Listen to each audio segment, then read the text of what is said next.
I stared at the police officer as he handcuffed my sister Amanda in the middle of our family reunion dinner. The restaurant fell silent. 12 pairs of eyes burned into me with shock and betrayal. My parents sobbed. My Aunt Janet filmed everything on her phone. Nobody understood why I would do this to my own blood. 2 hours earlier, they were all smiles, raising glasses to family bonds that can never be broken. But they had no idea what Amanda had taken from me, or what I was about to take back. I never thought I would be the one to call the police on my own sister. My name is Rob, and at 35 years old, I thought I had finally figured out how to navigate the complicated waters of family dynamics. I moved away from Cedar Rapids 10 years ago to build my career as a software engineer in Seattle. The distance gave me perspective, but it also came with a weight of guilt that grew heavier with each missed birthday, each holiday spent away from home. That guilt intensified 2 years ago when my dad suffered a severe heart attack. I flew home immediately, of course. But the days I spent in the hospital waiting room were filled with subtle accusations. My mom would sigh and say things like, "If only you lived closer," while my sister Amanda sat by our father's bedside, playing the role of the devoted daughter who never left home. When Dad recovered, I returned to Seattle with promises to visit more often. I tried, but work demands, and the subtle tension that always arose between me and Amanda, made those visits shorter than intended. Amanda had always been the favorite. Despite her history of poor decisions and financial instability, she dropped out of college twice, cycled through jobs faster than seasons changed, and recently finalized a messy divorce she blamed entirely on her ex-husband. So, when my mother called last month suggesting a big family reunion to bring everyone together again, I saw it as an opportunity to repair some of those frayed connections. "Your father's doing so well now," Mom said over the phone. "We should celebrate his recovery properly, with everyone together. And Rob," her voice lowered, "Amanda's really struggling after the divorce. It would mean so much if you could help plan something special." I hesitated only briefly before agreeing. "Perhaps this could be a fresh start for all of us. I'll take care of everything," I promised. For weeks, I threw myself into planning an elaborate 3-day reunion at Silver Lake Resort, 2 hours from my hometown. I researched activities that would accommodate everyone from my 7-year-old nephew to my 82-year-old grandmother. I reserved connected cabins with lake views. I arranged for caterers, a professional photographer, and even hired a local band for one evening. The cost mounted quickly to nearly $15,000, but I told myself it was worth it. This was an investment in family healing. I arrived 2 days early to ensure everything was perfect. As I hung welcome banners and arranged gift baskets in each cabin, I found myself reflecting on my childhood. Amanda, 3 years younger than me, had always received the lion's share of attention. When we were kids, my academic achievements were expected, while her passing grades were celebrated. As adults, my financial stability was taken for granted, while her constant money troubles were met with family rallying to her aid. Despite this history, I felt genuinely hopeful as family members began arriving that Friday afternoon. My Aunt Barbara and Uncle Jim drove in from Minnesota. Cousins came from as far as Florida, and even my father's brother flew in from Arizona. Everyone seemed genuinely happy to see me, with warm hugs and exclamations about how long it had been. "This place is gorgeous, Rob," my Aunt Barbara said, admiring the lake view. "You really went all out." My cousin Tyler clapped me on the shoulder. "Man, I can't believe you put this whole thing together." Epic. That first evening, we gathered for a casual barbecue by the lake. The sun set in vibrant oranges and pinks across the water as children played tag between the tables. My parents arrived late afternoon, making a grand entrance as everyone rushed to greet them. Dad looked healthier than I had seen him in years, his color good, laughing as he accepted hugs from everyone. "Where's Amanda?" I asked Mom as I helped her settle into her cabin. "Oh, she's running a little late. You know your sister." She patted my arm. "She'll be here tomorrow, definitely in time for the boat trip." I nodded, pushing away the familiar twinge of irritation. Of course, Amanda would be late to an event everyone else had managed to prioritize. Still, the evening proceeded better than I could have hoped. We shared stories around the fire pit, cousins who hadn't seen each other in years reconnecting like no time had passed. Looking around at the laughing faces illuminated by firelight, I felt a warm certainty that this investment had been worthwhile. For once, I wasn't the distant son who abandoned family for career. I was the one who brought everyone together. As we said goodnight, my father pulled me into a tight hug. "This means a lot, son," he said, his voice gruff with emotion. "Having everyone here like this, it's perfect." I went to bed that night feeling more connected to my family than I had in years, excited for the full day of activities planned for tomorrow. Amanda would arrive. We would put our complicated history aside, and maybe, just maybe, begin building a healthier relationship. Everything was going according to plan. The next morning dawned clear and bright, perfect weather for the boat tour I had arranged. I woke early, energized by yesterday's success, and eager for the day ahead. As family members gathered for breakfast at the main lodge, I scanned the crowd for Amanda, but she was nowhere to be seen. "Has anyone heard from Amanda?" I asked, trying to keep my voice casual as I set out platters of pastries and fruit. My cousin Sarah became suddenly fascinated with her coffee mug. Uncle Jim cleared his throat and mentioned something about the weather forecast. The awkward silence that followed told me everything I needed to know. "She's not coming today either, is she?" I finally asked my mother directly. Mom sighed, putting on the same expression she used when I was a child, and she had to explain why Amanda couldn't be punished for breaking my things. "She had something important come up, honey, but she promised she'll be here for the big dinner tomorrow night." "Something important," I repeated. "More important than the family reunion she's known about for weeks?" "Don't start, Rob," my father warned from across the table. "Your sister has a lot going on right now." I bit back a sharper response, reminding myself that the weekend wasn't about my complicated relationship with Amanda. It was about bringing the family together. And that could still happen, even if she arrived late. The boat tour around the lake was spectacular, with a guide pointing out historical sites and wildlife. Everyone seemed to be enjoying themselves, the conversation flowing easily. I was standing at the back of the boat, taking photos of my nieces pointing at a family of ducks, when I overheard my cousin Tyler talking to his wife. "Yeah.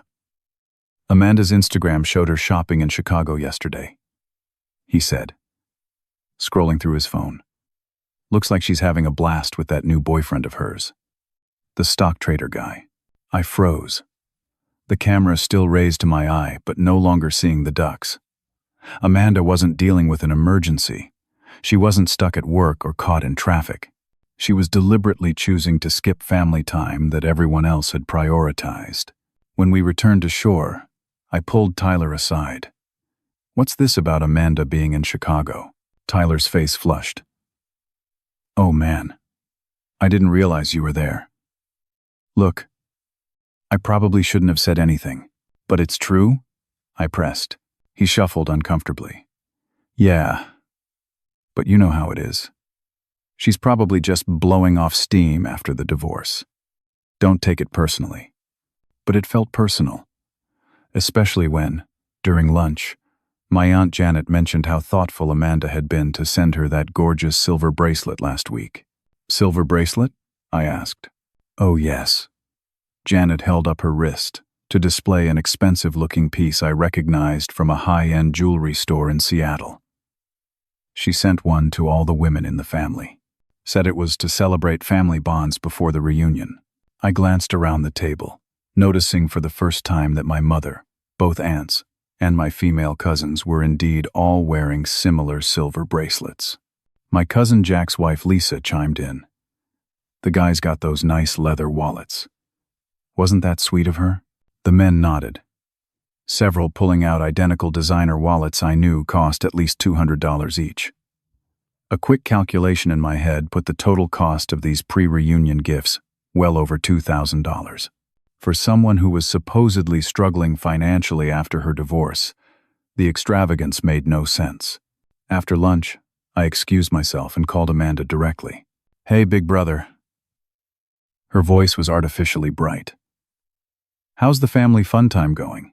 "It would be better if you were here," I said. "Everyone's asking about you." "Ah, that's sweet. But honestly, I'm doing you a favor by staying away. We always end up fighting when we're together. This way, everyone gets to enjoy themselves without our drama." "That's not true," I protested. "I've been looking forward to seeing you." Her laugh was dismissive. "Please. You organized this whole thing to show off how successful you are compared to your divorced, jobless sister." "I get it. That's not fair, Amanda. This is about bringing the family together, especially after Dad's health scare." "Well, I'll be there for the important part tomorrow. The fancy dinner you're splurging on to impress everyone." When I hung up, I felt a familiar mixture of frustration and hurt that conversations with my sister always seemed to produce. I rejoined the family activities with less enthusiasm than before. That evening, as everyone gathered for dinner at the resort restaurant, my father pulled me aside. "Don't be too hard on your sister," he said. "She's been having a tough time. She's shopping in Chicago with her new boyfriend," I pointed out. "That doesn't sound like someone having a tough time." Dad looked uncomfortable. "You've always been the stable one, Rob. The one we don't have to worry about. Can't you just be understanding about this?" Something in his tone made me suspicious. "Did you know she wasn't planning to come for most of the reunion?" His silence was answer enough. That night, unable to sleep, I checked my bank accounts on my phone, a financial habit I maintained, even on vacation. My heart nearly stopped when I discovered a withdrawal of $7,500 from my savings account 3 weeks ago, a withdrawal I had definitely not made. Early the next morning, before anyone else was awake, I called my bank. After answering security questions, the representative confirmed the withdrawal had been made in person at my hometown branch with photo ID. Someone had walked into the bank pretending to be me. "Can you tell me what identification was used?" I asked, although I was already forming a sickening suspicion. "It appears to be a state driver's license," the representative replied. My driver's license, which had gone mysteriously missing during my last visit home 6 months ago. At the time, I assumed I had simply misplaced it somewhere in my parents' house and had it replaced when I returned to Seattle. Now I knew where it had gone. And who had taken it. The morning of the final day, while family members were still asleep or just starting to stir in their cabins, I drove to the nearest town. In a coffee shop with reliable internet, I sent an email to the bank's security department requesting video footage of the transaction. Then I called my old friend Marcus, who had stayed in Cedar Rapids and become a police officer. "I need some advice," I said after we'd exchanged brief greetings. "It's about possible identity theft." Marcus listened carefully as I explained the situation, leaving out my suspicions about who might be responsible. "You should file a report," he said finally. "The sooner the better with these things." "What if?" I hesitated. "What if it's a family member?" The silence on the other end told me Marcus understood immediately. He had known my family for years, had seen the dynamics at play. "That complicates things," he admitted. "But theft is theft, Rob. Family can actually cause the most damage because you trust them and might not monitor things as closely." "I'm in the middle of hosting a family reunion," I explained. "Everyone's here except the person you suspect," Marcus finished for me. "Look, why don't you wait until after the reunion to address this? See if they show up. Maybe they'll explain. But document everything now, while it's fresh." I thanked him and headed back to the resort, arriving just as everyone was gathering for the morning activity, a professional family photo session by the lake. I plastered on a smile and directed family members into position, all while my mind raced with calculations and suspicions. During a break in the photo session, my mother approached me, her expression anxious. "Rob, I need to talk to you about tonight's dinner," she began. "Is Amanda actually going to show up?" I asked, unable to keep the edge from my voice. "Yes," she promised. "And Rob," Mom lowered her voice, "we were hoping you could use this opportunity to smooth things over with her. You know, publicly let her know that all is forgiven. I stared at my mother. Forgiven for what exactly? Mom's eyes darted away. You know, just the general tension between you two. Family should support each other without keeping score. Does this have anything to do with the $7,500 missing from my account? The color drained from my mother's face. You know about that? A cold feeling settled in my stomach. You knew? You knew she stole from me? She didn't steal, Mom insisted, though her voice lacked conviction. She borrowed. She was in a desperate situation after the divorce, and she knew you wouldn't miss it right away with how busy you are. So instead of asking me for help, she committed identity theft? My voice rose, and I forced myself to lower it, glancing at where the rest of the family was chatting with the photographer. She was too proud to ask directly, Mom said, and we thought this reunion might be a good way to smooth things over. Show her that family sticks together no matter what. The realization hit me like a physical blow. This whole reunion was your idea to manipulate me into forgiving a theft? No. We really did want to celebrate your father's recovery and bring everyone together. But yes, we hoped it might help you and Amanda reconcile. I walked away before I said something I would regret. The family photos continued, but I went through the motions mechanically, my mind reeling with betrayal. During the scheduled free time that afternoon, I noticed my Aunt Janet, sitting alone on the porch of her cabin. I joined her, determined to understand how deep this deception went. Lovely bracelet, I commented, nodding toward the silver on her wrist. Oh yes, she smiled, touching it fondly. Amanda has such good taste. She must be doing well financially to afford gifts like that for everyone. Janet's expression turned uncomfortable. Well, we all go through ups and downs. I think it's sweet that even when she's struggling, she wanted to do something nice for the family. Is she struggling? I heard she was shopping in Chicago this weekend. Rob. Janet put her hand on my arm, her voice taking on a placating tone I recognized from childhood lectures. You've always been the successful one, the one with the steady job and savings. Amanda has had a harder path. Sometimes we need to forgive and forget, especially with family. Forgive what exactly? I pressed. Janet sighed. She may have made some mistakes with money, but she really needed it, and she knew you could spare it. Sometimes being family means letting go of debts. I excused myself, stunned by the casual way Janet justified theft. Back in my cabin, I called my mother again.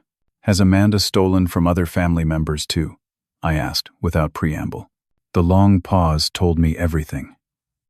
Not stolen, Mom finally said. Borrowed in emergencies. Did she ever pay anyone back? Another telling pause. She's going through a difficult time, Rob. That's not an answer. Why can't you be understanding? Mom's voice took on the familiar note of disappointment that had always made me feel 2 inches tall as a child.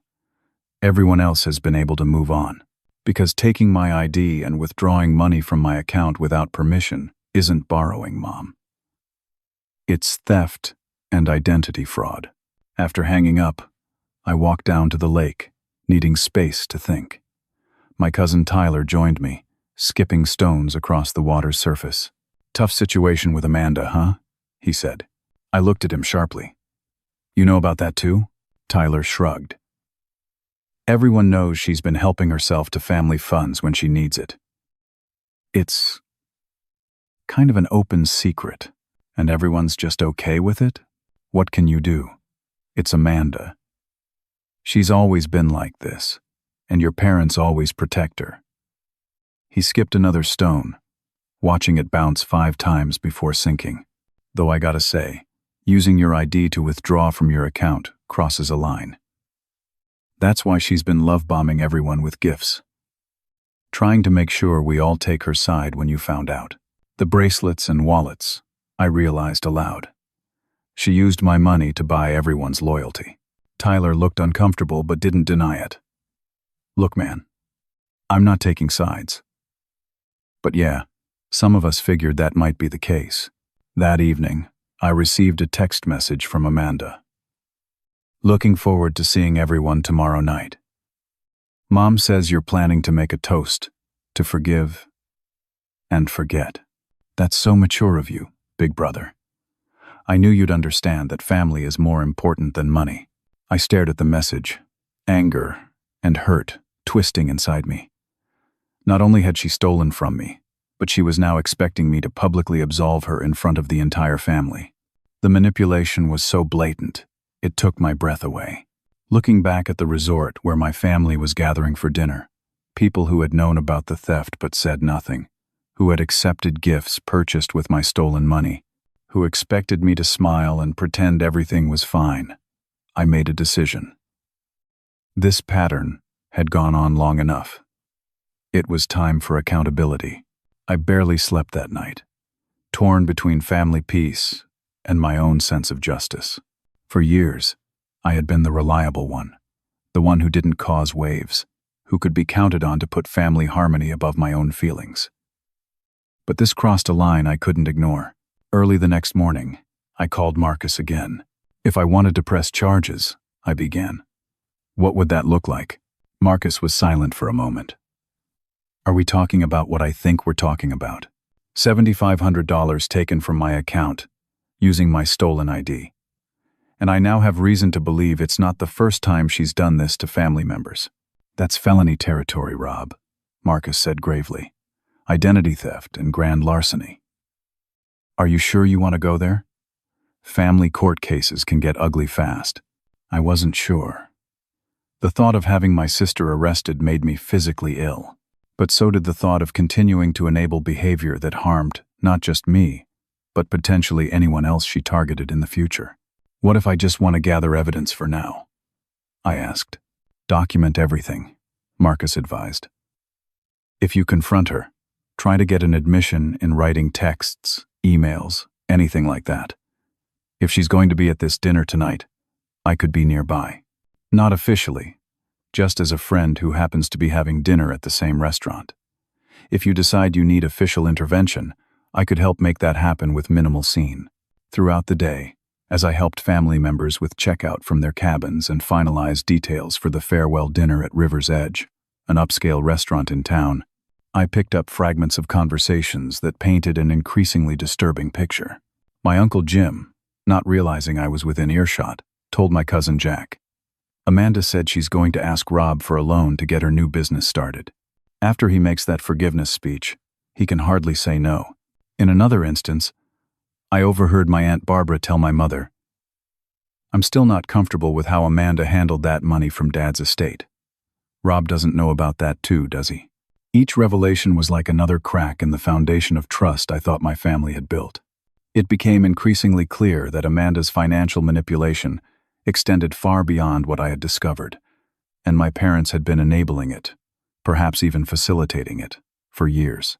After everyone had checked out of the resort and headed to town to explore before dinner, I made one final call to the bank. They had expedited my security request due to the fraud report, and the representative confirmed what I already knew. The security footage clearly showed Amanda using my ID to withdraw funds. They were sending the footage to the email address on file. I sat in my car, staring at the confirmation email, feeling strangely calm despite the storm raging inside me. This wasn't just about money. It was about years of manipulation, of being made to feel guilty for my success, while Amanda was allowed to take advantage of everyone around her. It was about my parents facilitating emotional blackmail instead of encouraging their daughter to take responsibility for her actions. My phone rang my mother again. Rob, I just wanted to make sure you're prepared for tonight, she said without preamble. Your father and I think it would be healing for everyone if you made a brief speech about family forgiveness.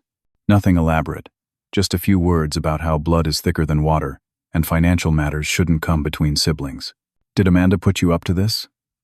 I asked quietly. Of course not. We just want peace in the family. Amanda's been through so much with the divorce. The divorce she caused by cheating on Tom? I asked, having learned this detail from Tyler earlier.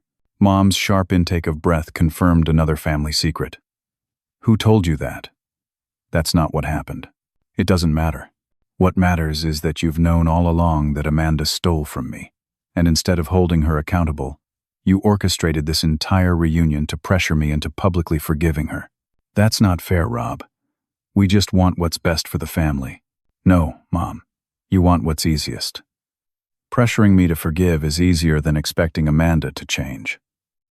Well, not this time. I hung up and drove to a printing shop in town. There, I spent 2 hours preparing what I needed. Detailed records of the fraudulent withdrawal, screenshots of the security footage showing Amanda using my ID, and an itemized invoice. The invoice included not just the stolen $7,500, but also a breakdown of all reunion expenses, divided by the number of adult attendees. As I worked, another piece of the puzzle fell into place. My mother's insistence that I organize and pay for the reunion wasn't just about bringing the family together or celebrating Dad's recovery. It was their way of softening me up, making me invest so much in family harmony that I wouldn't want to disrupt it by holding Amanda accountable. By the time I arrived at River's Edge restaurant that evening, elegant folders tucked into my briefcase, I had clarity about what needed to happen. This wasn't about revenge. It was about breaking a toxic pattern that was hurting not just me, but the entire family system, and ultimately, Amanda herself. Inside the private dining room, family members were already gathering, dressed in their finest. My parents stood near the door, greeting everyone with hugs and exclamations about what a wonderful weekend it had been.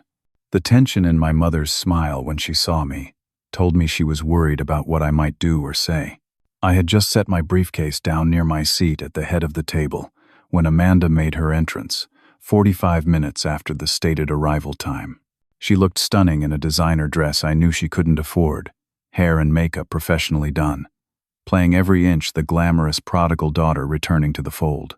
"There's my favorite big brother," she exclaimed, air kissing me on both cheeks like we were at a Hollywood premiere. Her whispered words were for me alone. "Thanks for setting all this up. I knew you'd come through." I said nothing, just nodded and stepped back. As everyone found their seats and drinks were served, I watched Amanda work the room, hugging relatives, complimenting outfits, playing the charming, slightly vulnerable center of attention. She had perfected this act her entire life, and everyone fell for it. Everyone wanted to. My father stood to make a welcome toast, speaking emotionally about family bonds and second chances at life. He raised his glass to me, thanking me for organizing the reunion, then segued smoothly to praise Amanda for always being there during his recovery. Family members nodded approvingly, completely buying the carefully constructed narrative that painted Amanda as the devoted daughter and me as the distant son who needed to do more. After a few more toasts from other family members, all referencing forgiveness and family loyalty in ways that were clearly orchestrated, Amanda herself stood up.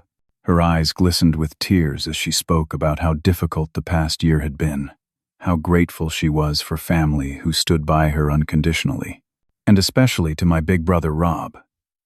She turned to me with what appeared to be genuine emotion. "Who has always been so successful and stable. I know I haven't always been easy to deal with, but the fact that you're willing to put the past behind us means everything to me."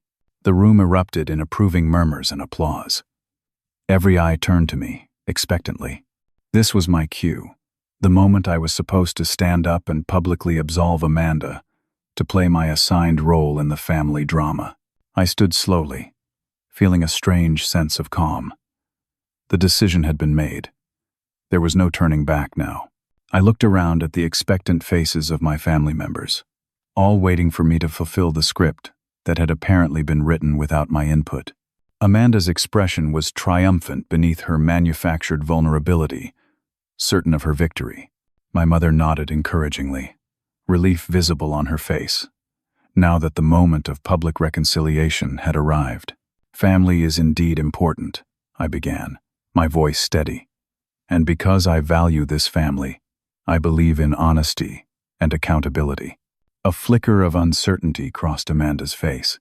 3 weeks ago, I continued, $7,500 was stolen from my savings account by someone who used my stolen ID at a bank branch in Cedar Rapids. The room went utterly silent. My mother's face drained of color. My father stared hard at the tablecloth. Rather than a speech about unconditional forgiveness, I said, reaching for my briefcase, "I've prepared something else for all of you." I removed the stack of folders I had prepared and began distributing them around the table. Inside these folders, you'll find three things. First, bank records showing the fraudulent withdrawal. Second, security camera footage stills showing who made that withdrawal. And third, an itemized invoice for both the stolen money and each person's share of this reunion's expenses. Amanda's face contorted with rage. "What the hell do you think you're doing?" I ignored her, continuing to place folders in front of stunned family members. "You'll notice I've calculated each adult's fair share of the reunion costs, which comes to approximately $780 per person. I've waived that fee for anyone under 21. This is outrageous." Amanda slammed her hand on the table, causing glasses to jump. "He's trying to humiliate me in front of everyone." My Aunt Janet opened her folder with trembling hands. "Amanda, is this true? Did you take money from Rob's account?" "He's twisting everything," Amanda cried. "I was desperate after the divorce.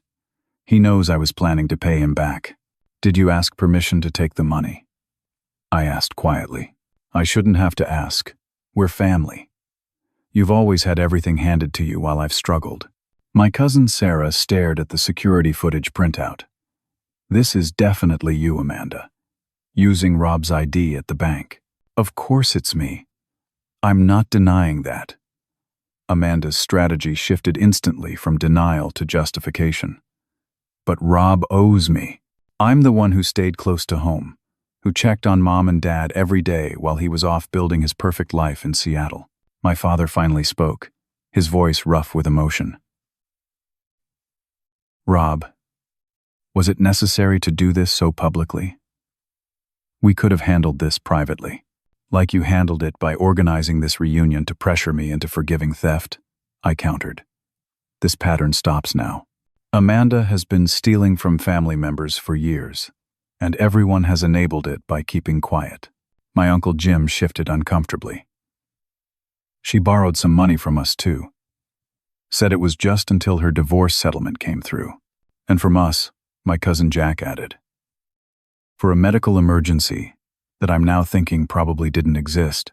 Amanda looked around wildly as more family members began to speak up about missing money, broken promises, and manipulative tactics. The house of cards was collapsing. "You're all turning on me?" she shrieked. "After everything I've done for this family? I'm the one who organized Dad's care after his heart attack. I'm the one who visits Mom every week. And you've used that to manipulate everyone," I said calmly. "You've made a career out of being the needy one, the one who deserves special treatment because life is so hard for you. You have no idea what my life is like." Amanda grabbed her water glass and threw the contents at me. Ice water drenched my shirt and tie. "You with your perfect job, and perfect apartment, and perfect life. You think you're so much better than me? I'll make you sorry you ever did this."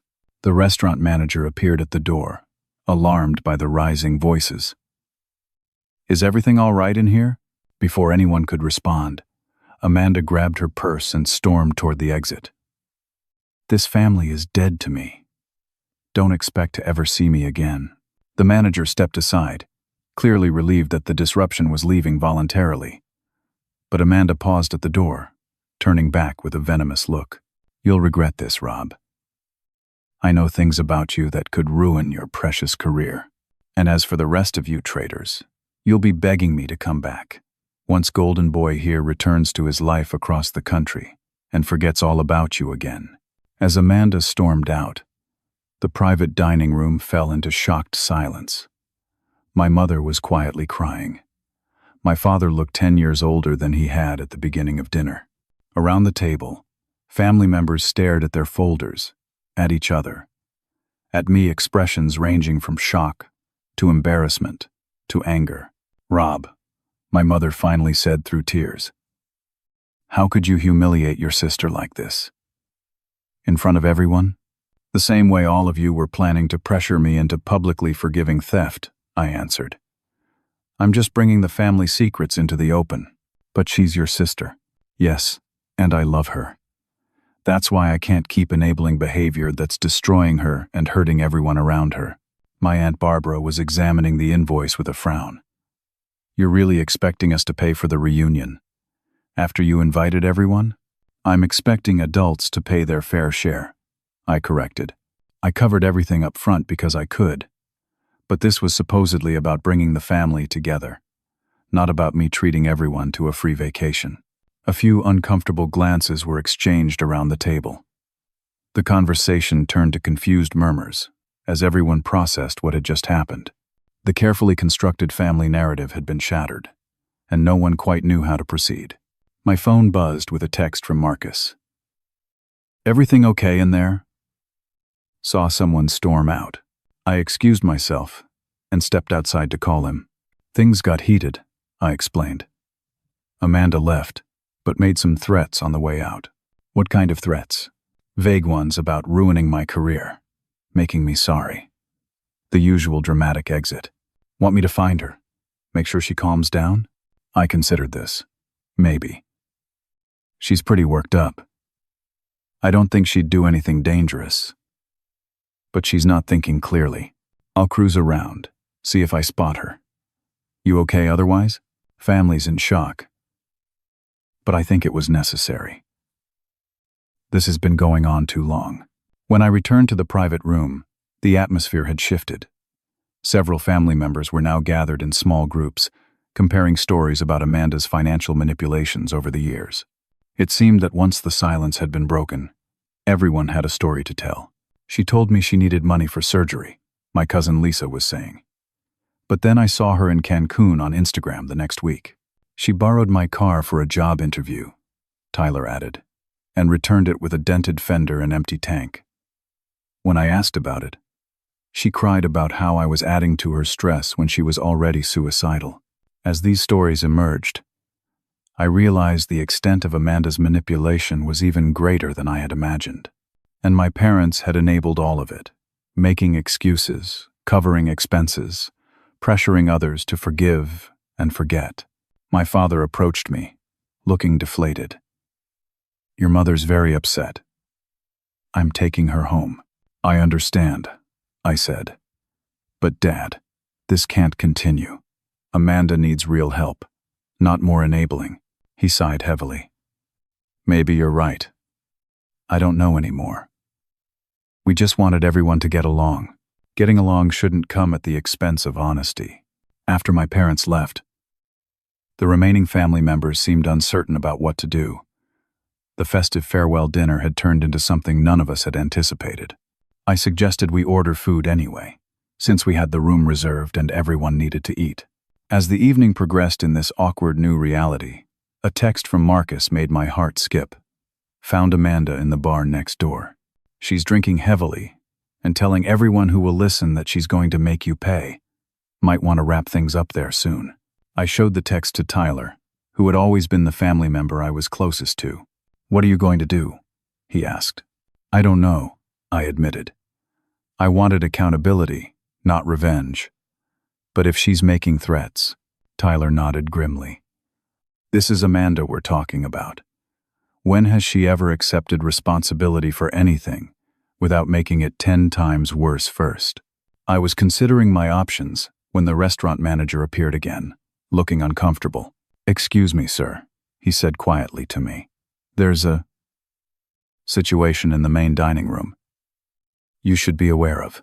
"What kind of situation?" "A woman who I believe is related to your party is causing a disturbance. She's making some concerning statements about you to other patrons." I exchanged glances with Tyler, who immediately stood to accompany me. As we followed the manager into the main restaurant area, I could hear Amanda's voice before I saw her raised, slurred, and venomous. "My brother thinks he's so perfect. she was saying loudly to a table of strangers who looked profoundly uncomfortable. But he has no idea what's coming. I have access to his accounts, his emails, everything. By tomorrow, he'll wish he never crossed me. When she spotted me, her eyes narrowed with malice. Well, speak of the devil. Come to apologize for humiliating me in front of our entire family? Amanda, I think you should go home, I said quietly, aware of the stares from other diners. You're upset, and you've had too much to drink. Don't tell me what to do, she snapped, standing unsteadily. You think exposing me was your trump card? You have no idea what I'm capable of. Is everything okay here? A new voice joined the conversation. Marcus. In civilian clothes, but with the unmistakable bearing of law enforcement. Amanda whirled on him. Who the hell are you? Another of Rob's flying monkeys? Just a concerned citizen, Marcus replied calmly. Ma'am, I think it might be best if you called it a night. I'm not going anywhere until my brother admits what he did was wrong. Amanda's voice rose further. He owes me that money. I've sacrificed everything for this family while he's been living it up in Seattle. The restaurant manager stepped forward. Ma'am, I'm going to have to ask you to lower your voice or leave the premises. Amanda grabbed her nearly empty wine glass and hurled it across the room, narrowly missing a server. This is all your fault, Rob. I'm going to ruin you for this. The crash of the glass against the wall silenced the restaurant. In that moment of shocked quiet, I made a decision. Marcus, I said quietly, I'd like to press charges for the identity theft and bank fraud. Amanda's face contorted with rage as she realized who Marcus was. You brought a cop to dinner? You were planning this all along. No, Amanda, I said sadly. I was hoping it wouldn't come to this. But you've made it clear. You have no intention of taking responsibility. As Marcus stepped forward to formally identify himself and begin the process of taking Amanda into custody, I felt no satisfaction, only a profound sadness for how things had unraveled. This wasn't the justice I had wanted. But as Amanda continued to make threats and accusations, becoming more unhinged by the moment, I knew it was necessary. What I didn't expect was what happened next. The restaurant had fallen into a shocked silence as Marcus calmly read Amanda her rights. The other diners stared openly, some discreetly filming with their phones. Amanda's wild accusations had given way to dramatic sobbing as she realized the severity of the situation. You can't do this to me, she cried. We're family. My Aunt Janet pushed through from the private room, having heard the commotion. Rob, stop this right now. You can't have your own sister arrested. Other family members followed, creating a chaotic scene as everyone began talking at once. My mother, who I thought had left with my father, appeared with red-rimmed eyes. Robert James Walker. She used my full name, as she had when I was a child in serious trouble. Tell this officer to let your sister go immediately. I stood firm. Mom, Amanda stole from me, used my identity, and just threatened to do worse. This has to stop. She made a mistake. People make mistakes. This wasn't a mistake. It was a deliberate choice, part of a pattern that everyone has enabled for years. Family members took sides immediately, creating a divided tableau in the middle of the upscale restaurant. My Aunt Janet, Uncle Jim, and several cousins clustered around my mother, all pleading with me to withdraw the complaint. Tyler, Sarah, and surprisingly, my usually quiet Aunt Barbara stood near me, their presence a silent support. Rob, my father approached, looking utterly exhausted. Is this really how you want things to be? Your sister in handcuffs? Your mother in tears? Is this worth destroying the family over? The guilt trip was familiar, the implication clear. Family harmony was my responsibility, regardless of what Amanda did. It had always been this way. The family was already damaged, I said quietly, by secrets, manipulation, and enabling. I'm just refusing to participate anymore. Amanda, seeing my resolve, changed tactics instantly. The sobbing stopped as if a switch had been flipped, replaced by a calculating look I recognized from childhood whenever she was cornered. "Fine," she said, her voice suddenly controlled. "You want to do this the hard way? Marcus, is it? Before you take me anywhere, you should know that my brother has a few secrets of his own." Marcus remained professional. "Ma'am, anything you want to say can be recorded in your official statement at the station." "Oh, I don't think this can wait." Amanda's smile was venomous. "Rob likes to pretend he's the perfect son. But did anyone tell you about the real reason he moved to Seattle? About the girl he got pregnant in college and paid to have an abortion? About the money he takes from our parents every month for investments that don't exist?" The absurdity of these accusations left me momentarily speechless. I had dated exactly 2 women in college, both still Facebook friends with no children or drama, and far from taking money from our parents. I had been helping them financially for years in small, discreet ways. They wouldn't find embarrassing automatic deposits into their account, labeled dividend payments, from a fictional investment I'd invented, so my father wouldn't feel like he was accepting charity. "Amanda, that's enough," my father said sharply, surprising everyone. "Those are lies and you know it." Amanda's eyes widened. For perhaps the first time in her adult life, our father was directly contradicting her. "Dad, I'm just telling the truth. You know about the money he takes. I know about the money he gives," my father corrected, his voice firm. "Your mother and I aren't blind or stupid, Rob. We've known for years that those investment returns were your way of helping without making us feel dependent. We accepted because it meant so much to you to do it." The revelation stunned me. I had thought my parents completely unaware of my financial support. "But if you knew," I began. "We knew," Dad confirmed. "Just like we knew when Amanda started taking money from family members. We tried to cover for her, make excuses, because that's what parents do. We protect our children. But," his voice broke slightly, "I see now that we weren't protecting either of you. We were just enabling destructive patterns." Amanda stared at our father in disbelief. "You're taking his side? After everything I've done for you?" "I'm not taking sides," Dad said wearily. "I'm just not going to stand here and listen to you tell lies about your brother to deflect from your own actions." Amanda's face flushed with rage. She yanked against the handcuffs, causing Marcus to steady her with a firm but gentle hand. "You're all going to regret this," she shouted. "Every single one of you. I'm the only one who's ever really cared about this family." "If you care about the family," I said quietly, "then take responsibility for once. Pay back what you've taken, get help for whatever is driving this behavior, and rebuild trust honestly." "Oh, that's rich coming from you," she sneered. "Saint Rob, so perfect and wise. You have no idea what it's like to live in your shadow. Everyone's always comparing me to you, wondering why I can't be more like my successful big brother. I've never wanted you to be like me, Amanda. I've only wanted you to be happy and healthy. Liar. You've always enjoyed being the good one while I was the screw-up. Well, guess what? At least I'm real. At least I don't pretend to be something I'm not." As Amanda's accusations grew more frantic and disconnected from reality, a strange clarity settled over me.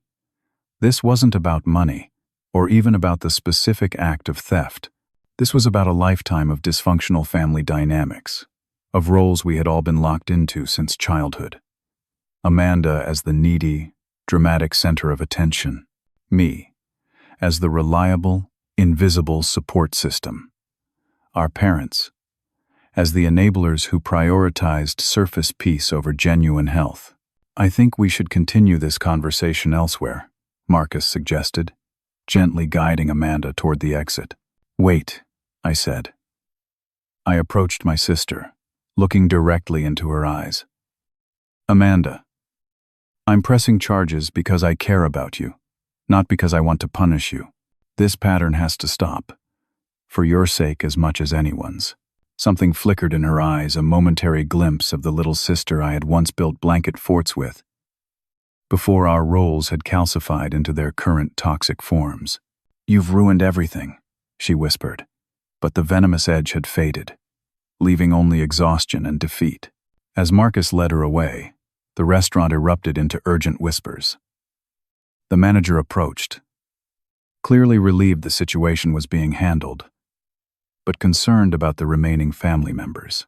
"Perhaps your party would like to return to the private room," he suggested diplomatically. We did, filing back in silence. The half-eaten meals had grown cold, the celebration thoroughly destroyed. We sat around the table, the empty chair where Amanda had been a visible reminder of what had transpired. "What happens now?" my mother asked, her voice small. "She'll be processed and charged," I explained. "Given that it's a first official offense, and the amount is under $10,000, she'll likely be offered a plea deal." "Will she go to jail?" The fear in my mother's voice was palpable. "Probably not, if she accepts responsibility and agrees to restitution. But Mom, she needs consequences. Real ones, not just family members being disappointed for 5 minutes before forgiving and forgetting." My Aunt Barbara nodded slowly. "Rob's right. I love Amanda, but this has been going on for too long. She took $5,000 from us last year for what she claimed was a security deposit on an apartment. We later found out there was no apartment. She borrowed $3,000 from us for car repairs," Uncle Jim added quietly. The car mysteriously needed more repairs a month later. One by one, family members shared their experiences, painting a picture of systematic financial manipulation that had been hidden behind a code of silence. My parents sat listening, growing more shocked with each revelation. "We had no idea it was this extensive," my father said finally. "You didn't want to know," I corrected gently. "It was easier to make excuses." My mother wiped tears away. "We just wanted to protect her. She's always been more fragile than you.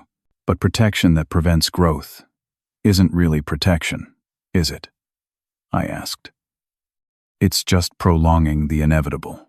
As the evening drew to its uncomfortable close, family members began to leave in ones and twos, the joyful farewell we had planned replaced by awkward hugs and uncertain promises to stay in touch.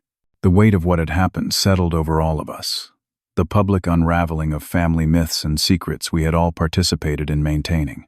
My parents were the last to leave. My father embraced me tightly. "I'm sorry, son," he said roughly.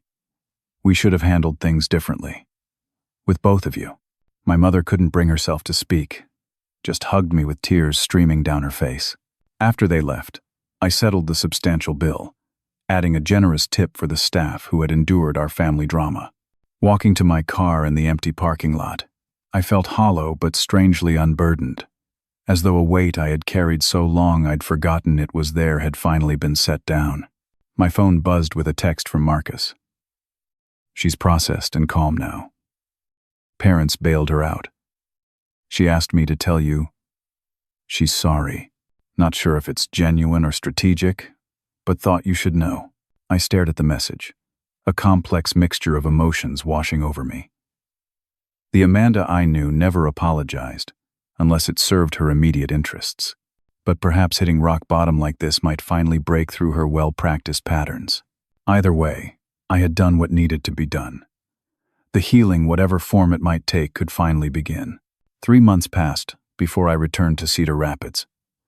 The aftermath of that disastrous reunion dinner had been as complicated and painful as I expected. Amanda accepted a plea deal that included restitution, 2 years of probation, and mandatory financial counseling. My parents initially vacillated between anger at me for overreacting and devastation over Amanda's situation. Family members chose sides, with communication fractured along new fault lines. For the first month, I received daily calls from my mother, alternating between guilt trips and tearful updates on Amanda's legal process. My father, true to his practical nature, focused his calls on understanding exactly what happened and what the consequences would be. "She's seeing a therapist now," he told me 6 weeks after the reunion. "Apparently there's some kind of shopping addiction component to all this. Your mother and I are going to some of the sessions too." "That's good, Dad. Really good. I keep thinking about what you said, about enabling her. I think maybe you were right. It wasn't a full apology, But from my stoic father, it was significant recognition. The wider family took longer to process everything. Some cousins sent supportive messages, thanking me for finally breaking the cycle of manipulation. Others maintained chilly silence, apparently believing I had betrayed family loyalty by involving law enforcement.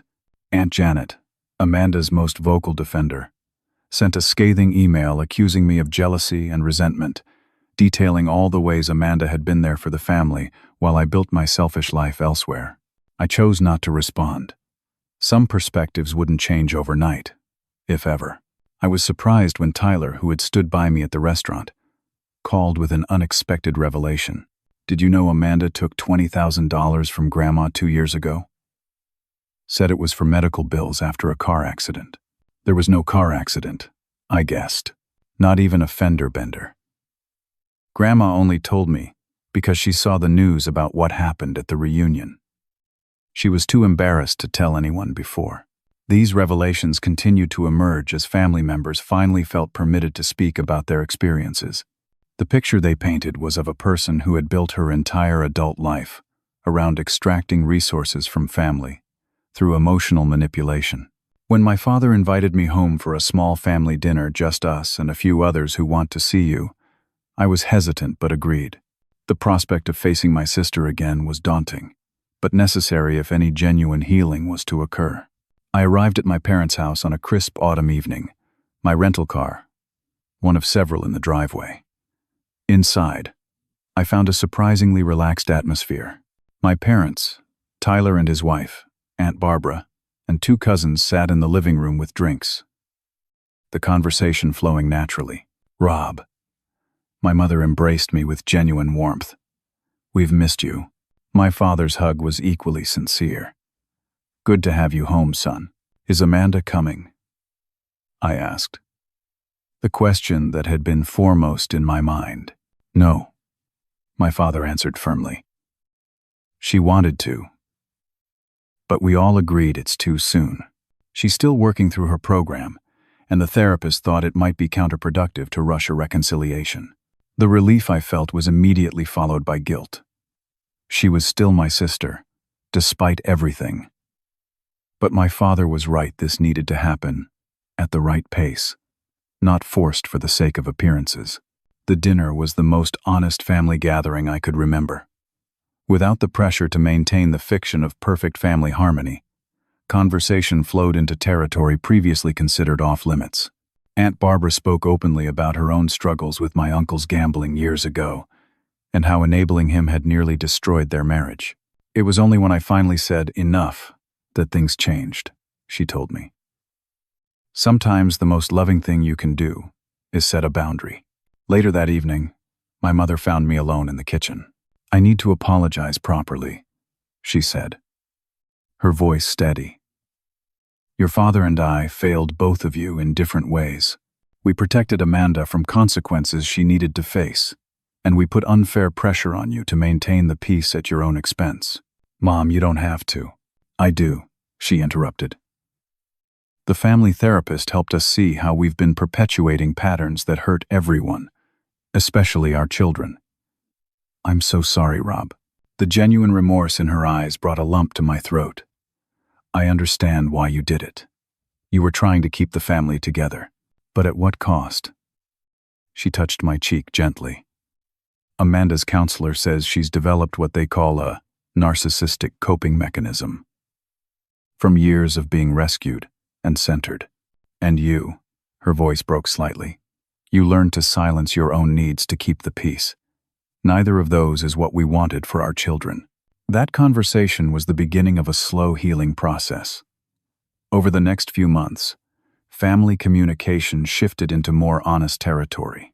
My parents attended regular therapy sessions, both with Amanda and on their own. Family members who had enabled Amanda's behavior began to recognize their part in the dysfunctional system. 6 months after the reunion disaster, I organized a smaller, more intentional family gathering at a local restaurant. Only those who had demonstrated a commitment to healthier dynamics were invited: my parents, Tyler and his wife, Aunt Barbara, and Uncle Jim, and 3 cousins who had reached out with support. "This feels different," Tyler commented, as we enjoyed a drama-free meal. "Like we can actually be real with each other." "That's the goal," I agreed. Real connection instead of performed harmony.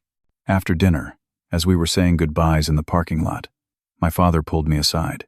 "Amanda asked if she could call you," he said. "She's finished the intensive part of her program. The therapist thinks it might be good, but only if you're ready." I considered this carefully. I think I am. Not for a full reconciliation yet, but for a beginning. 2 days later, back in Seattle, I received a letter, a physical letter, not an email or text. The handwriting on the envelope was unmistakably Amanda's. "Dear Rob," it began.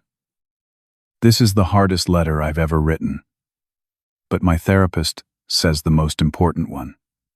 I am sorry, not just for taking your money, but for years of manipulation, lies, and playing the victim while making you the villain in my story."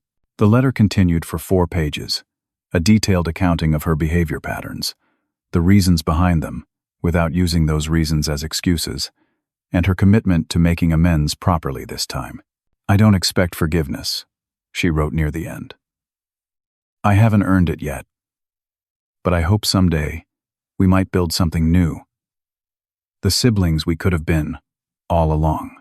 It was signed simply, "Your sister, Amanda," with a phone number I didn't recognize. Presumably her new number. After changing it, following the reunion fallout, I sat with the letter for several days, rereading it, looking for the manipulation tactics I had grown so accustomed to spotting in her communications. But the usual red flags were absent, the subtle blame shifting, the minimizing, the implied attacks on my character. This letter seemed different, possibly genuine.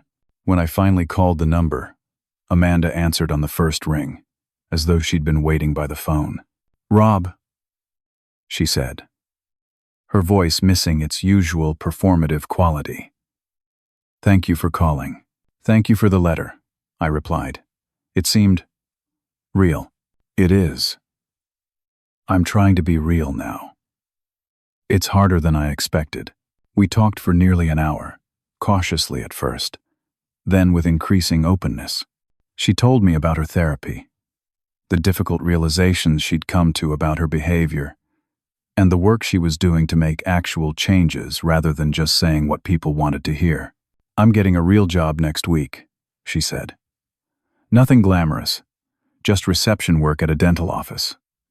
But it's legitimate income for once." "That's great, Amanda, and I've started a repayment plan. Mom and Dad wanted to just gift me the money to pay everyone back, but I refused. I need to do this myself." That, more than anything else, indicated she might truly be changing. The Amanda I had known would have happily accepted parental bailout while claiming moral victory for resolving the situation. "It's going to take time," I told her honestly. "To rebuild trust. I know. I'm prepared for that. I just hope you'll give me the chance." As I hung up, I felt a cautious optimism. The road ahead would not be smooth or straight. There would be setbacks and old patterns that might resurface. But for perhaps the first time, our family was facing reality instead of hiding from it. That evening, I stood on my apartment balcony overlooking the Seattle skyline, reflecting on everything that had transpired since that fateful reunion. In taking a stand against my sister's behavior, I had risked what had always seemed most important family harmony. But in its place, something potentially more valuable was emerging: genuine connection, honest communication, and relationships built on mutual respect, rather than manipulation and enabling. Sometimes true family loyalty means having the courage to break destructive patterns, even at the risk of temporary pain. Sometimes love requires difficult honesty rather than comfortable lies. And sometimes, the most important family reunion isn't the one where everyone pretends everything is perfect. It's the one that happens after the pretense has been stripped away, leaving only the authentic possibility of healing. Have you ever had to make a difficult choice between keeping the peace and speaking the truth with family? What would you have done in my situation? I'd love to hear your thoughts in the comments below. And if this story resonated with you, please like, subscribe, and share it with someone who might benefit from it. Thank you for listening to my journey. Remember, sometimes the hardest boundaries to set are the ones that ultimately bring us closer to those we truly love.